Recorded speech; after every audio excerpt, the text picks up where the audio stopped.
قربانی کا جانور خریدتے وقت کن باتوں کا خیال رکھنا چاہیے؟ عید قربان قریب آتے ہی مویشی منڈیوں پر عوام کو رش بڑھ جاتا ہے۔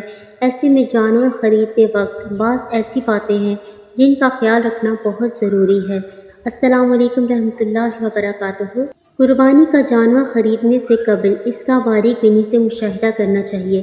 چست اور توانا جانور خریدنا پہلی ترجیح ہونی چاہیے۔ بیمار یا سست جانور قربانی کے لیے مناسب نہیں رہتے۔ قربانی کے جانور کی عمر کتنی ہو؟ اونٹ 5 سال کا، گائے 2 سال کی، بکرا 1 سال کا۔ اس میں بکری، دمبا، دمبی اور بھیڑ، نر اور مادہ دونوں ہی شامل ہیں۔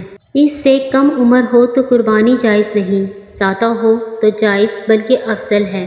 ہاں، دمبا یا بھیڑ کا 6 مہینے کا بچہ اتنا بڑا ہو کہ دور سے دیکھنے میں سال بھر کا معلوم ہوتا ہو تو اس کی قربانی جائز ہے۔ دوستو پلیز سبسکرائب مائی چینل۔ بھیڑیا بکرا خریدنے سے قبل اس کے کان اور گردن کے نیچے اچھی طرح دیکھ لیں کہ کوئی ورم وغیرہ تو نہیں۔ علاوہ ازیں آنکھوں اور منہ میں بھی کسی قسم کی خارش وغیرہ دیکھنا بھی لازمی ہے۔ مویشی خریدتے ہوئے یہ بھی یقین دہانی کر لیں کہ انہیں جلاب تو نہیں لگے ہوئے ہیں یا وہ غیر معمولی طور پر پھولے ہوئے تو نہیں ہیں۔ جانوروں کا سر اونچا ہونا کسی بیماری سے محفوظ اور چست ہونے کی پہچان ہے۔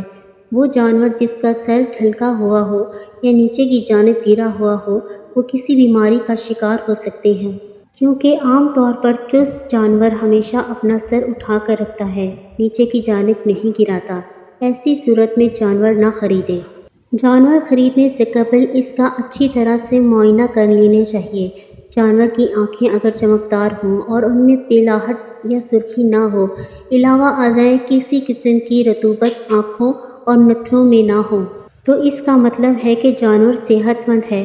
جانور کی ران میں ابھار ٹی بی کی پہچان ہو سکتی ہے۔ جگر خراب ہونے سے جانوروں کے بال گرنا شروع ہو جاتے ہیں، جبکہ مسلسل کھانسی سے یہ اندازہ لگایا جا سکتا ہے کہ جانور کے پھیپھڑوں میں کیڑے ہیں۔ اور سب سے ضروری بات یہ ہے کہ جانور کی اسکن پر لیمپی اسکن کے اثرات نمودار نہ ہوں۔ دوستو اگر ویڈیو پسند آئی ہے تو لائک اور سبسکرائب ضرور کر دیں۔